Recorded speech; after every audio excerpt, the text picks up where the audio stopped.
Hello and welcome back to Lorehammer Lockdown. My name is Eric. Eric, I'm Mark.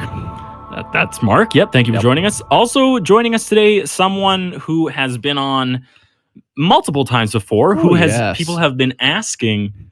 They're fanging for him. They're fanging for him. Oh, they have just a little taste of him, and then they just desperately want more. So without further ado, welcome, Colyn. Hi, guys. I've returned back. I exist from the abyss. Yeah, it's been so long. Yeah, like I last appeared on episode 73, which was like June 2019. 33. No, I couldn't have been 33. That's too much. 73 with bonus episode 10. Bonus episode 10. Oh, episode 73. I see what you're saying. We have like 107 or something. Yeah. No, it's been a while. It's been a minute. We've missed you. Now, I miss you guys too. I know it's been a long time, and to the listeners, I have heard you. I know my presence has been missed. I know that I am the most asked for, requested guest host on Lorehammer. And when you ask, hold on. Yeah. No one has paid us $270 to have you back on. So $500. Well, cut out the middleman and pay me. I will return. No. Oh, so you're saying you've received money from Lorehammer listeners? I'm here, aren't I? You know your value. That's good. Yeah. Now, look, I've only been on 8 episodes, and you know why that's important? Oh God! Because quality over quantity. No, it's because when you combine the episode numbers 73, 67, 61, 54, 42, 35, 27, and 23, you get 382. Now, 382 is a compilation of the energies and values, the numbers 3, 8, and 2. 3, how many hosts launched Lorehammer. 8, how many episodes I have been on. 2, how many audio dramas I've released Cold Open Stories when I was last on. Now, the one thing about this is that the Adept Sororitas, that was the next episode that came out. They are angelic warriors of the Imperium. Angels also have numbers. When you look up the word faith in the angelic sequence for the Sororitas, guess what number you get? What number, Colyn? That's right. Oh, it begins, gentlemen, because you know what's about to happen. You take 3, 8, 2, deconstruct them, put them back together, add them up. What do you get? 13. Oh man, lucky 13, the number of death in the tarot, triskatellophobia, the fear of the unlucky 13, and 13 Black Crusades is how many it took for Abaddon to break Cadia. 13 ghosts, 13 warriors, 13 reasons why, District 13, Apollo 13. Oh, the possibilities are endless, but don't be scared. Why? Because how many short stories and audio dramas have we released on coldopenstories.com? 13. What a coincidence!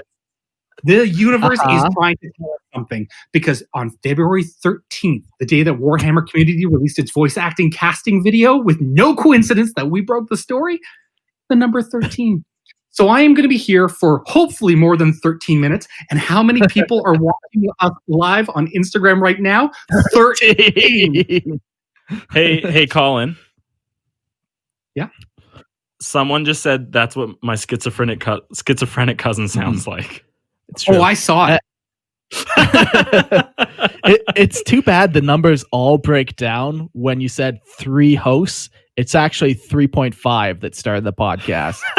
So all your numbers actually. No, Colyn. Yeah, your math was slightly off. Unless you round down, in which case you're back on track.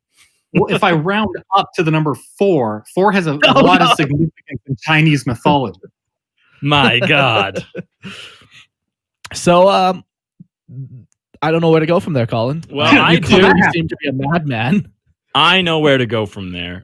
You mentioned multiple times in that madman spiel that you had. You talked about us. You talked about Lorehammer. You talked about Sisters of Battle. But you also talked about Cold Open Stories. And if ever there was a reason that you had not been on our podcast recently, it's because your hobby time is being given to something else recently. Yeah, like I chose my love of something else over you, and I am sorry, and I'm here to try to make amends. You know what? Apology accepted. It was never needed in the first place for me. Oh, no, thank you guys. And admittedly, thank you for having me on. It has been a very, very long time. I like to think that time has been well spent, though, trying to, like yourselves, build up the Warhammer community. I would say, carved out different niches. I love what you guys have been doing with the program where you're building up your whole army with names of the listeners. The painting contest. This is fantastic.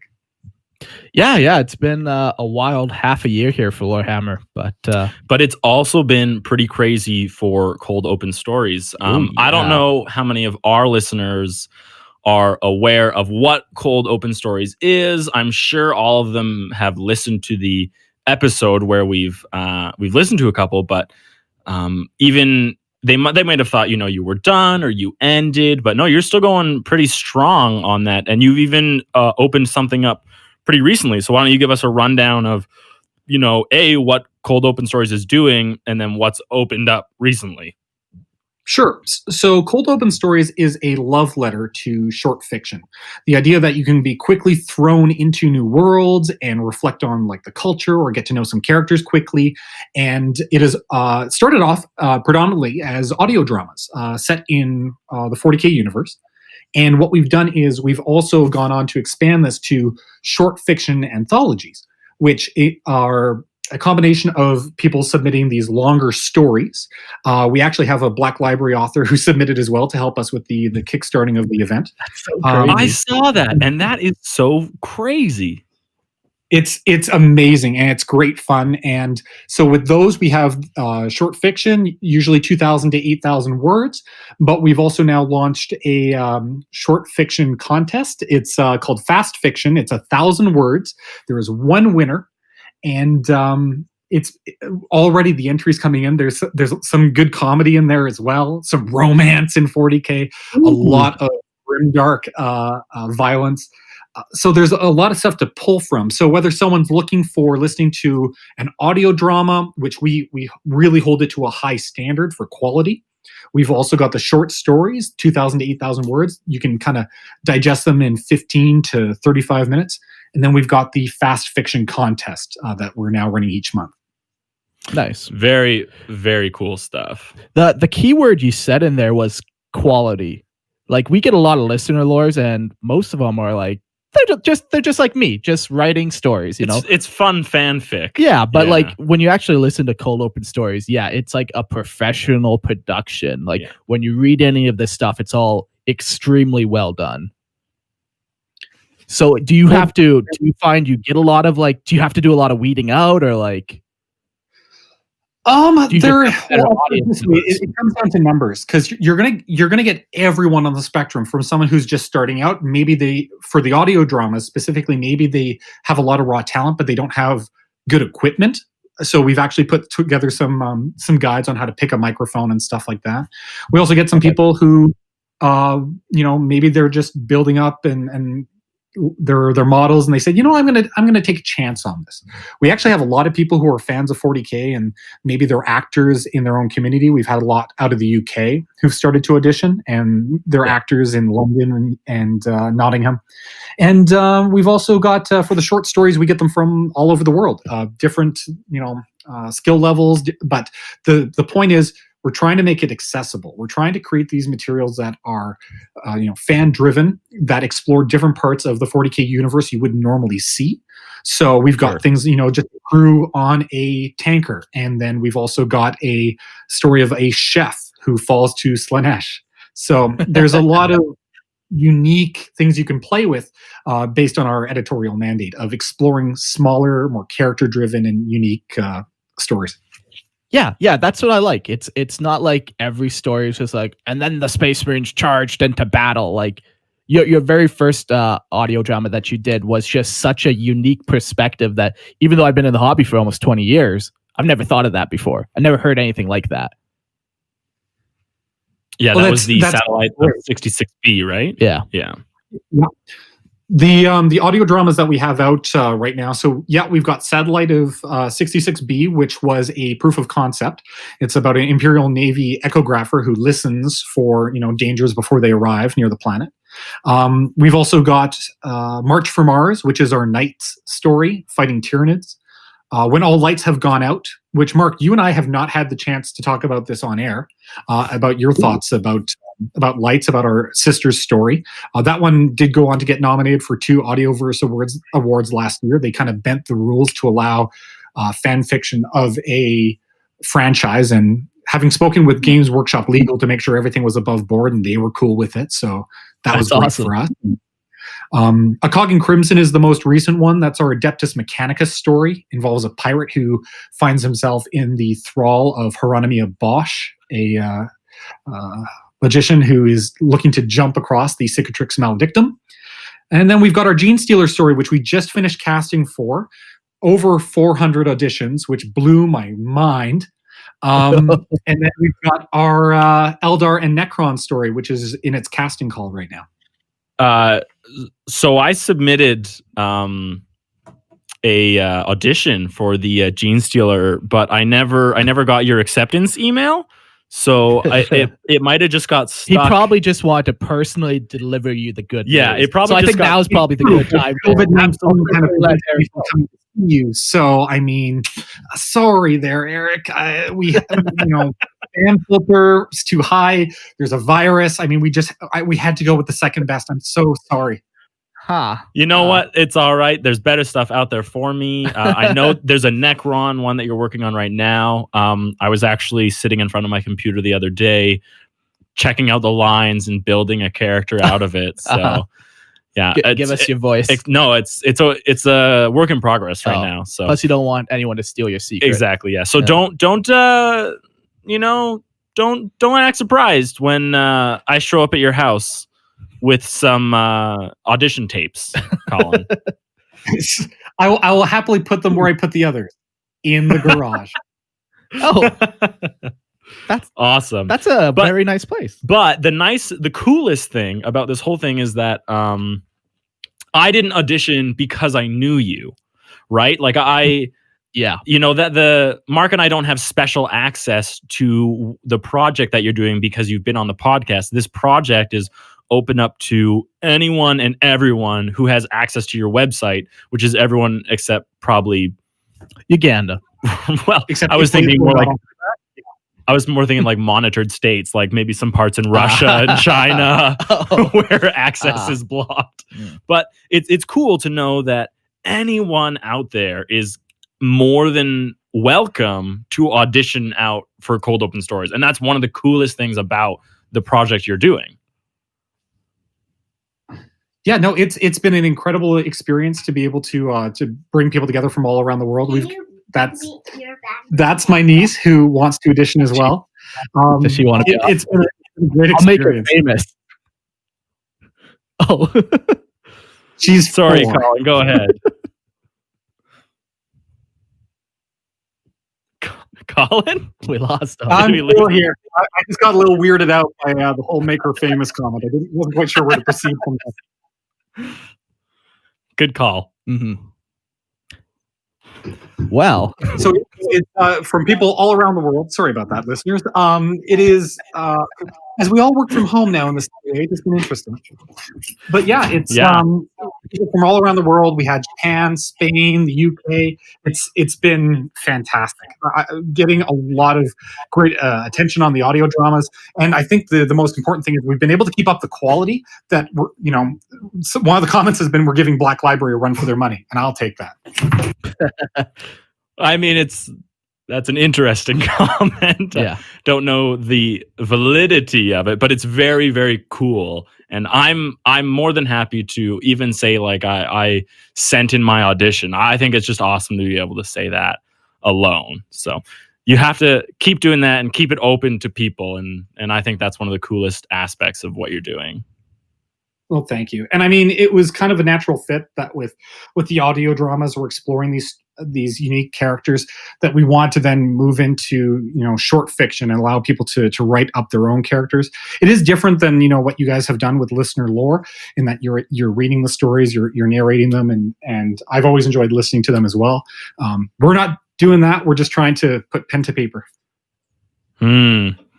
Very cool. Now you did a contest a little while ago, didn't you? Well, for one of the short stories, we had one of the stories that was submitted was getting a audio drama adaptation. So can you share what the story was, or is that still unknown and we have to wait? No, I'm happy to break that here. So it was New Moon, written by Daniel Somervell. That is the story where in the skies above Salazar, a new moon appears. And when the sirens sound, the local yeomanry drop their tasks and hurry to defend their village. But from what? Okay. So he wrote a short story, and then you and a couple other people are adapting it into an audio drama, or he was expected to write it as if it were already an audio drama? Because they're very different things. The script of an audio drama versus just a short story or fanfic. Oh yeah. Yeah. So Daniel Somervell has submitted New Moon, and out of all of the entries, we decided this one for adaptation. So he submitted a piece of short fiction, and we are adapting it. Very cool. And who's doing the adaptation? Is it you, or is it the Black Library guy? Actually, the Black Library guy is, he had only submitted he had submitted a piece of short fiction that is included on the site. But the adaptation is being done by myself. We do have another writer on the team. His name is Stephen Rhodes. He's a narrative designer and writer. He's worked on Gods and Monsters, Assassin's Creed Odyssey, Wrath and Glory, the 40K RPG, and Witcher 3. And so he's helping with the adaptation as well. Oh, that's a lot of big titles. Those are some massive titles. Yeah. Jeez. So out of all of this, sorry, go on, Colin. Oh no, just it's keeping us busy, and we've got a lot of great stuff on the go, and we're just trying to keep that standard of quality that people have come to expect. We do have 2 short fiction submission windows open right now. So we have one voice acting audio drama. You can audition for that, or if you have a story, you can either enter the short fiction or the fiction anthology, which we're accepting submissions for. Nice. So out of everything that you've done over there, what has been the most enjoyable part for you? I think cutting together the audio, and when it works, when you have two actors or an actor and actress who have delivered their lines completely in isolation. We don't record them live on Discord. It's not like a real play session. Sure. When people record them separately and then you splice them together and they're matching the exact tone, the exact moment, and their acting instincts are spot on, that is so feeling to be like, it just gels, and you're like these people from millions of miles away, and you're bringing them together to tell the story. It's a very empowering feeling. Yeah, no, that is crazy. That you don't even do Discord voice calls to practice with each other. It's just all in isolation. That's wild. And they build the characters themselves, and they put that character and history into their voices, and that's what you're looking for, in the auditions is, has this person captured the essence of what this character is, and have they expressed it in these 3 lines that I gave them? It's very challenging to try and build a character that can convey all this emotion in ultimately very few lines. Yeah. Mm-hmm, mm-hmm. And to really know your audience, know the person that you're speaking to as the character, and trying to anticipate what they're going to say. What is the tone they are going to take? I think a lot of that is baked into the script. But when you have people who are fans of 40K and they audition, we've had a couple of people who are like, yeah, I do funny voices. My wife thought I should just, give it a shot. And it's a little self-deprecating. And then you're like, dude, we all paint miniatures that are small scale. There is nothing nerdy here. We're doing voices of ancient aliens and stuff. So there's been that. There's been some people who are actually, performers who grew up with Warhammer, and this is their way of coming back to it. That has been super entertaining to be like, we got our our claws into them. We're dragging them back. If you hear of the term starving artist, just wait till you're into 40K now. You're going to be broke as hell. Yeah, that's always one of my favorite parts about 40K is just there's a part in the hobby for everyone. Like, it's not just us building miniatures. Like, yeah, it's also books or what you're doing, or there's so many different aspects. There's that people video can enjoy. games, comics, movies, TV shows now. Yeah, no, it's very cool that you're fulfilling almost even another aspect of 40K. Yeah. 40K can be other things than painting, than tabletop games, than books. It can be a place where people can come together and engage in the arts. It's kind of weird to say that out loud because it's like, what are we doing? We're doing fan fiction, and fan fiction usually does get a bad rap. But if you look at the quality of the writing that we've collected here, I think that we can actually argue that we can throw off those shackles and say fiction is just fiction. There's other authors in the world, Stephen King, Neil Gaiman, who've written fan fiction, been published for things like Cthulhu mythos stories, and people just ravenously gobble them up. How is this different? There's a story that you love, and this is our response to that people can engage in, because people just want to be a part of the 40K universe, not physically living in it. That would be horrifying, but they want to engage in it. This is just another way. Yeah. It was interesting. So the Astartes part 5 came out a couple weeks ago or whatever, and people are like, "Oh, I really hope GW hires that guy." I'm like, I kind of just hope he doesn't get hired. Like, he builds his own Patreon, gets super popular where he can continue to do his fan fiction. Like, if he gets involved with GW, they'll get their sticky little fingers into what he's doing, and it's not going to be as good, I don't think. Well, it'll be different. It will be a different thing. It will be different. It will not be his. And and the same thing goes for you. Everything. Yeah, right? exactly. Like, no offense, but I hope you don't work for GW ever. I hope your fans, your listeners will contribute to what you're doing, and that way it can stay pure to like what you originally intended for. Because fan fiction, you don't have to work for GW to be a good writer or to be a good painter or to do any of these things good. Well, there's a market share, like the reason why many models or books come out is to fill a gap. And I think that there's no hesitation. Games Workshop has been releasing more things to fill that gap, like, with Zotes. Who asked for Zotes to come back to 40K? That's a very vocal small minority, I'm sure, but and people who deserve to have that model, don't get me wrong. But I think that with what we're doing, we can explore different characters that you would never see in the tabletop. You might see in the fiction. Like, to have a chef who is brutal going down this ladder. It's like if Gordon Ramsay fell to Slaanesh, it's like, how did that come about? Like, you get to explore that. There's not a strong marketing or model development, and you can just experiment. And that's what this is. It's just an experiment. That's pretty wild. So, Mark, have you listened to the recent dramas? And Eric, have you read any of the stories? I have not yet. All I've done on your website is your auditions. I've been stuck on that page for a couple days now. Every day I take a look and I run through it again in my head, and I'm trying to get in the space before I record it. But I have every intention of going. Sorry, repeat again, Colin. You're just like, holding a coffee cup, looking wistfully at the monitor while Sarah McLachlan's "I Will Remember You" is playing in the background. That's right. Everything is black.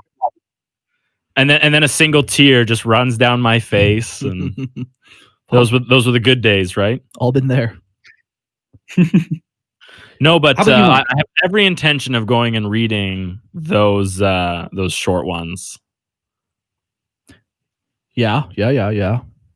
Just flaunt the ability that you can read out there. I noticed there, Colin, how you asked me if I listened, and if you asked Eric if he read. So don't think that went unnoticed.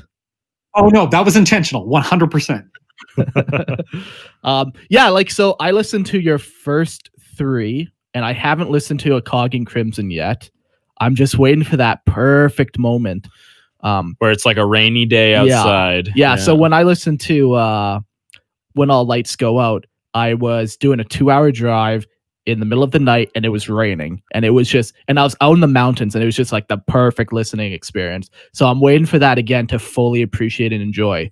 Because I think it does like a little bit of an injustice to what you do if you're just, if you're not focusing on it. Yeah, if it's just on the background, great, you can enjoy it. But like when you're actually pinned in, dialed into what you're doing, it just makes it so much more enjoyable. Absolutely. I think these are meant to be consumed with your full intent, your full attention on them. These aren't like the first time you went and saw like Endgame, the movie, right? You're not also on your phone or texting your friend or doing something. Your attention is on it. And I think these need to be consumed the same way. They're meant as an auditory medium to create an image in your brain. And if there's other things going on in that moment, I think you're taking away what the words are trying to create. Yeah.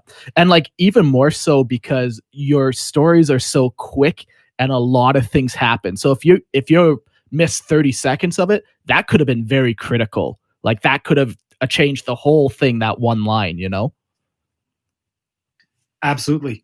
I would like to hear your guys' thoughts about, with community building, what you guys are doing for fans, for creating a place to collect.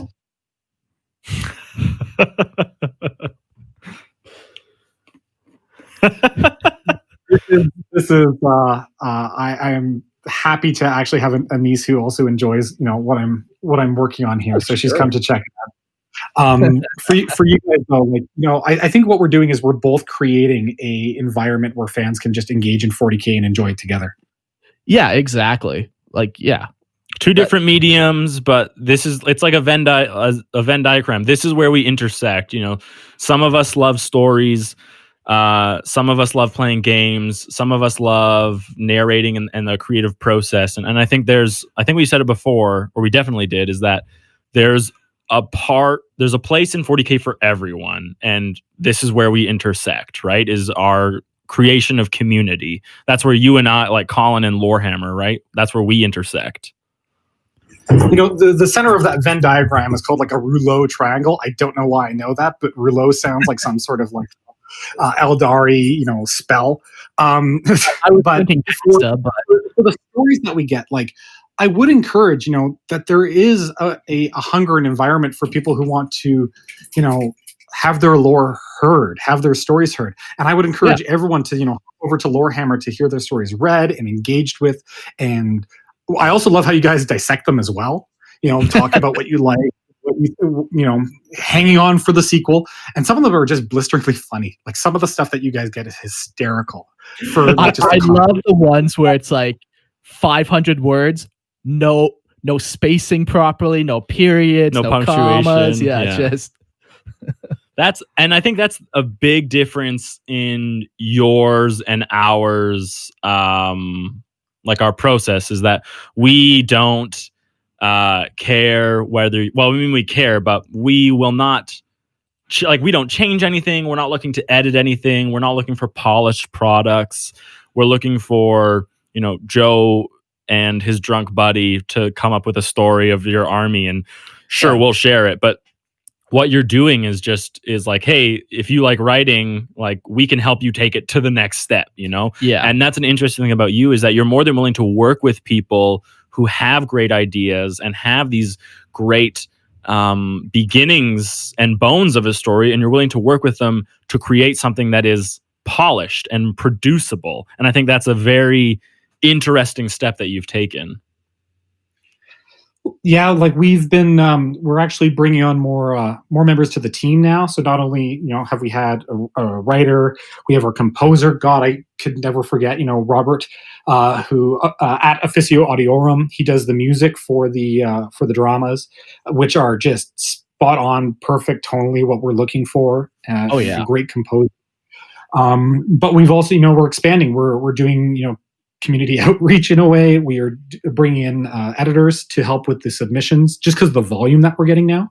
And we very publicly don't run a Patreon. We want to keep this as if you have money and you like what we're doing, we have a list of charities that are located on our site that people can hop on there and support those. Charities that have great for ourselves, as well as, something that's thematically appropriate for the story. Sure. No, that's pretty cool. So all lights go out, orphanage charities, eh? That's how you're doing this? Kind of on the nose there, isn't it? Or are you donating to the Catholic Church? Which one of the two? Well, the ecclesiarchy already has enough money. So I would agree with that one.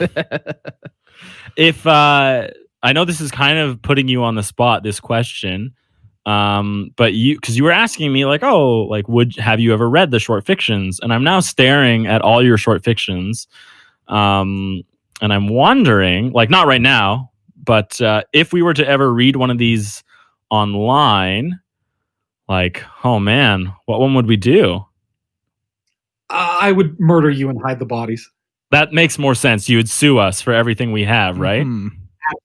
No, actually, what it comes down to is actually we do have arrangements with the authors because everything that's posted on the site, we're not done with it yet. Just because one was chosen for an adaptation at one point doesn't mean we will not return to the other stories.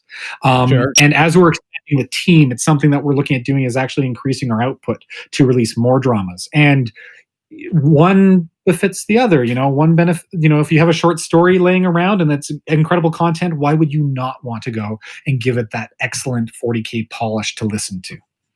Yeah, no, that makes Definitely, yeah. So how big of a team are you guys working with now?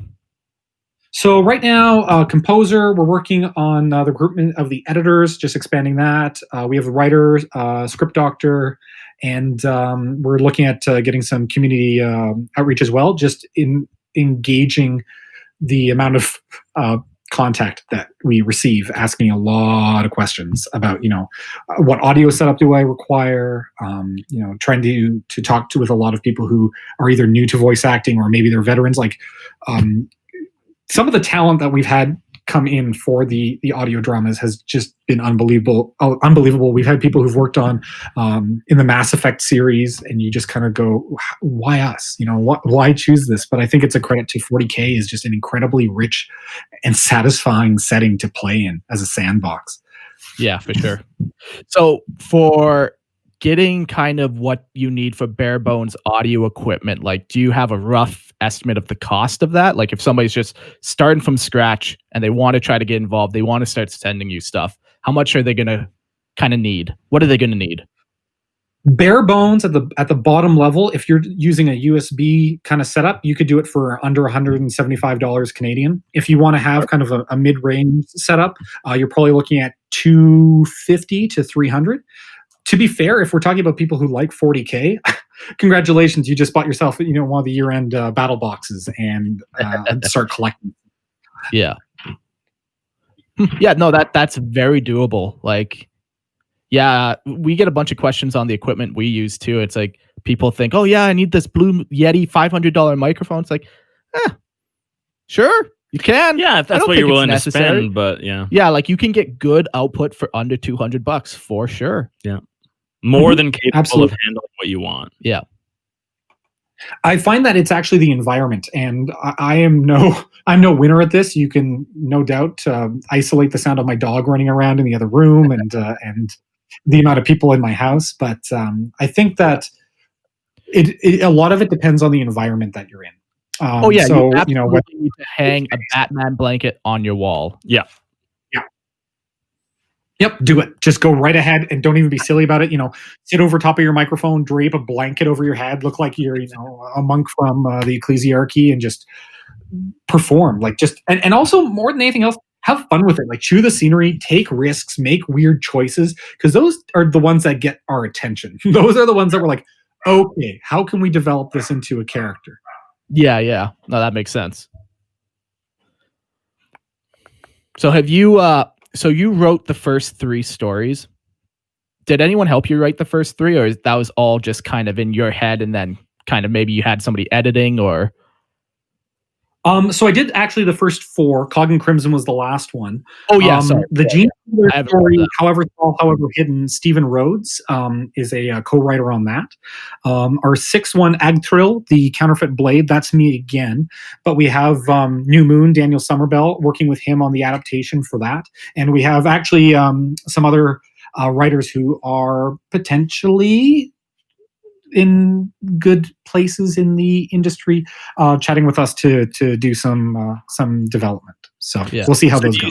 Do you see yourself taking more of like a production director role with this, and less of like a contributor as it like goes on, and as you get more writers and more actors and everything?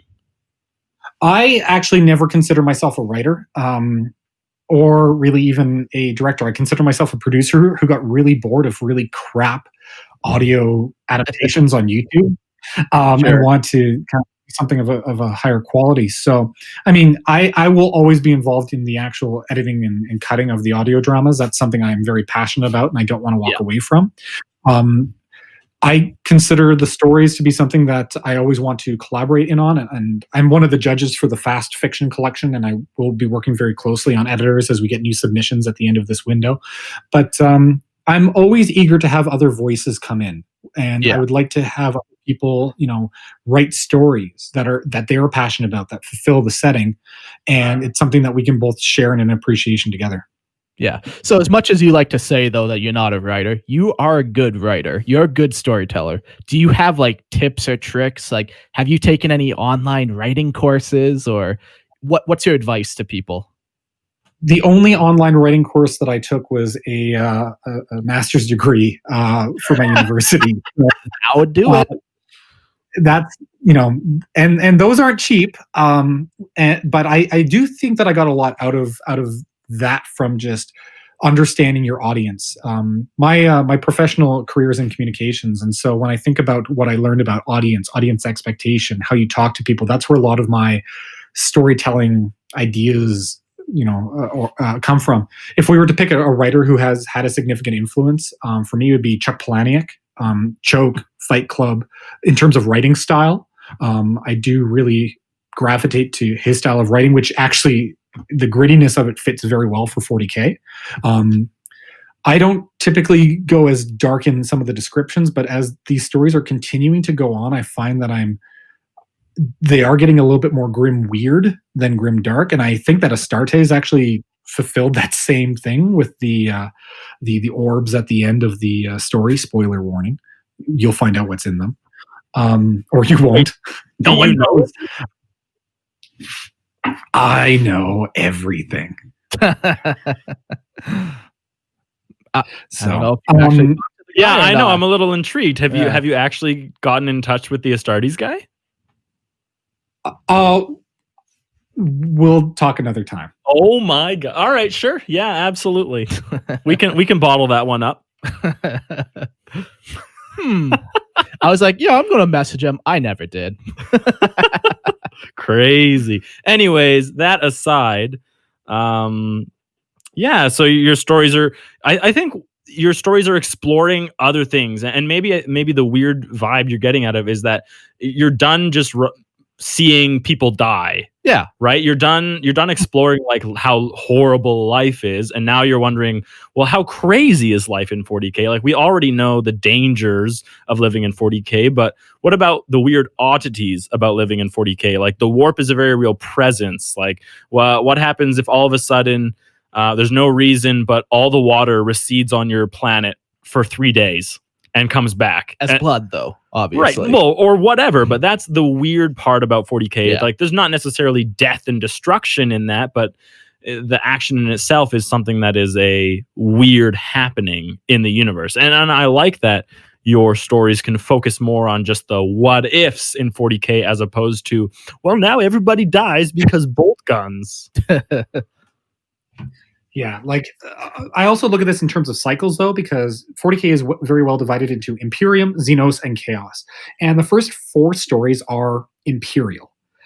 We have some other stories coming up, like the Dauntless Will and New Moon, which are still Imperial. But if you look at what I'm working on, what I'm writing, we're kind of moving out of the Imperial tone. We're starting to go into Xenos. And I will tell you, when we finally do loop back around and we get to Chaos, there is some gritty shit. There is some very painful stuff that we've got waiting in the rafters that we've talked about.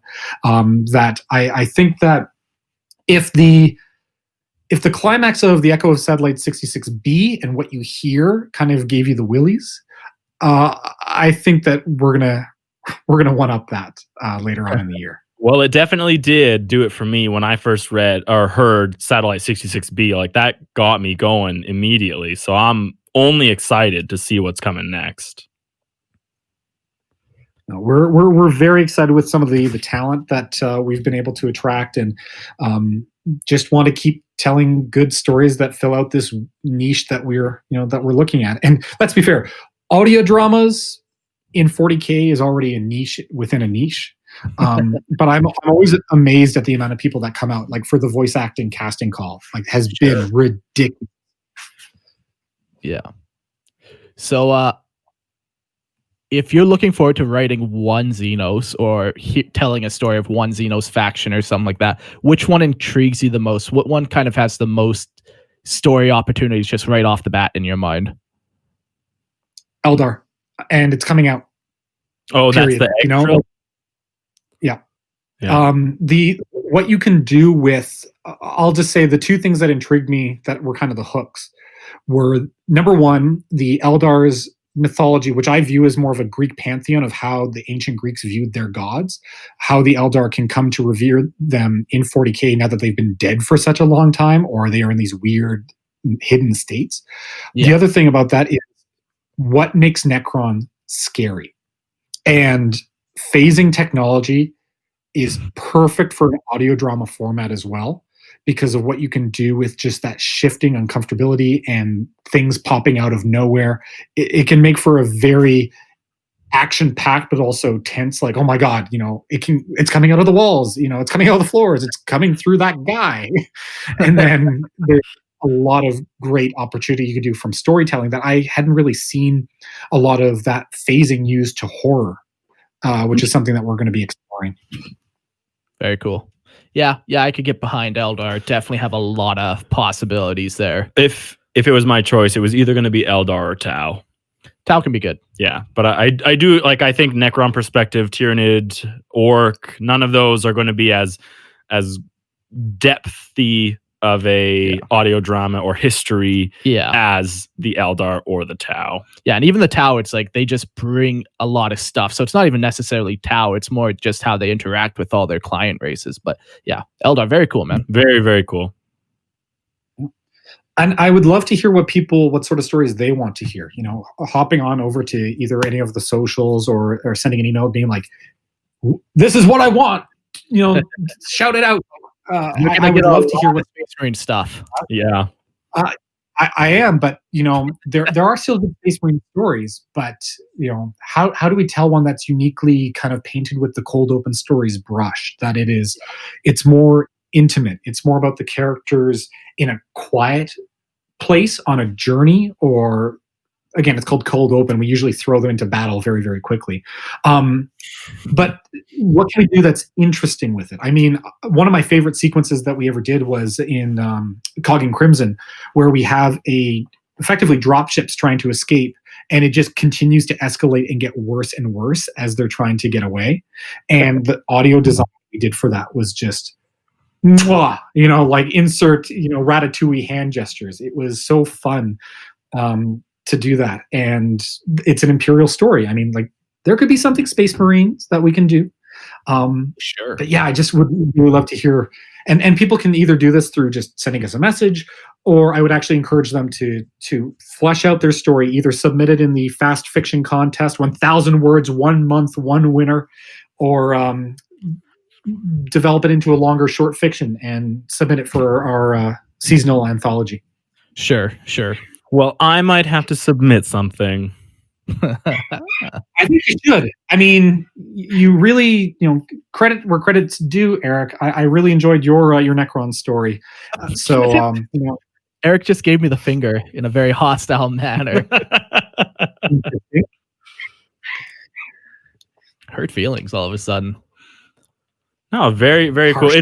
It's really cool to hear what you're doing with the hobby, especially all the new things that are coming out. Like I've I keep a little bit of a tab on Cold Open Stories, but it's mainly just through like seeing what you're updating in your social networks or checking your website every once in a while. But like I haven't even texted you in a while. Yeah, I haven't seen you at like our game days in a while. So it's cool to connect and hear, from the donkey's mouth exactly what's happening. What did you call me? No, I recognize that this work takes a lot of effort and a lot of people to get involved. Like we look at our acting cast, and some of them, I always tell myself, I'm going to just write a smaller, more intimate story. Bam, 12 people. I'm like, how the hell did that happen? But I'm just really happy that we're doing this. It's all produced by fans. Yeah, no, that is awesome. So you've told us the good. Now tell us the bad. What is the number one thing you dislike about Cold Open Stories? The amount of work that is required to put one of these things out, Mark, it is a labor. It is So absolutely a labor. How long do you think it took you to do, let's do your second story, because then you kind of had the basics of how to do things. How long did it take you to do your second story? How many hours? That's because Echo took about a month for writing and then 2 weeks for editing. March for Mars took about 3 weeks for everything. And it's only when I got to our sister story that was probably about 6 to 8 weeks. Because that one, the acting, it felt like it was taken up to another level. Oh, yeah. On that one. Oh God, yes! Like the talent that we got for Lights, and again, I think that's demonstrated with the nominations that we received at the awards. Cog is the one that's taken the most time. Also, because what we did is we tried something different. We tried serializing it and producing it. Develop, release. Develop, release, and that just takes a lot more time and effort to keep things together. So what we're doing now is we are just developing the whole thing up front, and then we will drip the content out. Just because the amount of work required to reconvene everyone back and forth between episodes can be a little intensive. Yeah, no, exactly. Wild. Okay, so which one has been your favorite story so far? I think for the satisfaction of it being done,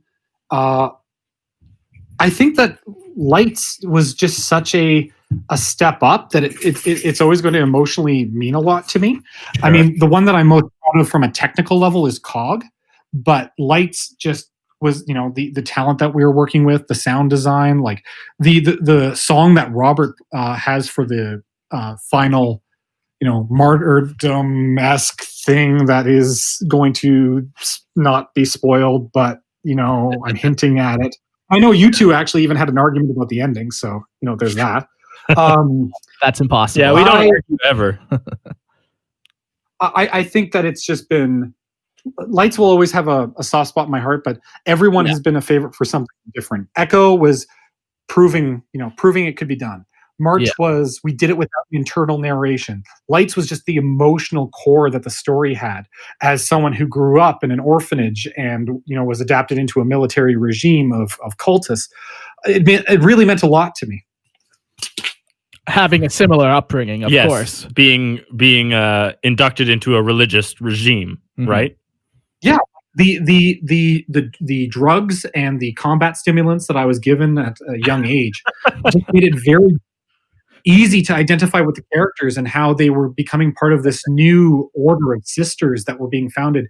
It means so much. Oh, that's awesome. I don't know. Is there anything else? Sorry, what? Lights, end of this year. We are doing, this is a new thing as well. We're going to be doing a sequel. We're going to see how that works. So when All Lights have a sequel called The Dauntless Will.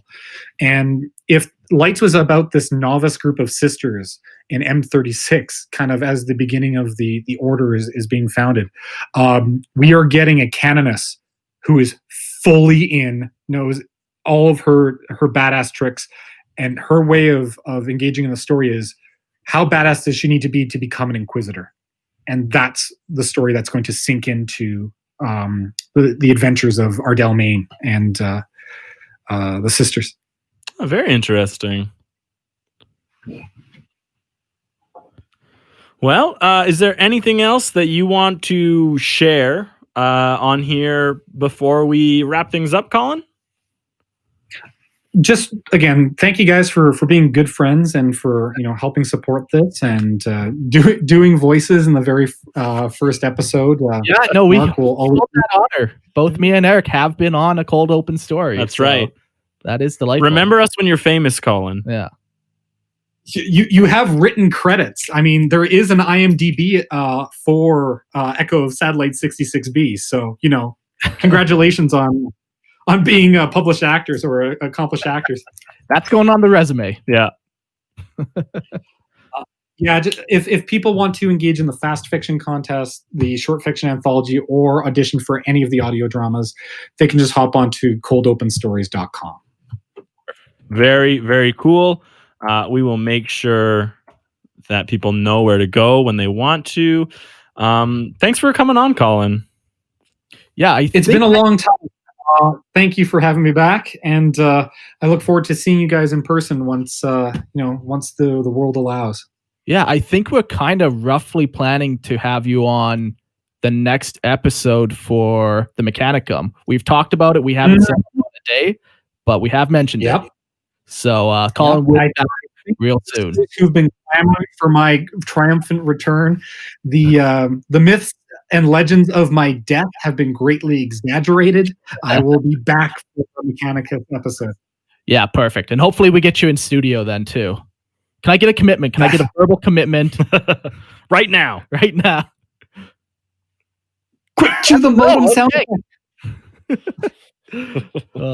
Well, thank you for joining us, Colin. Thank you, listeners, for joining us for another Lorehammer lockdown episode. We hope your guys' self-isolation or quarantine, or maybe if you're not doing either of those, sure, maybe just your life. Maybe it's going okay right now. But thank you for joining us. And don't forget to check out our Discord. We've got a paint contest running right now for all of our Patreons, which is pretty awesome. And I guess we'll see you next episode. See you later, guys. Bye, everybody.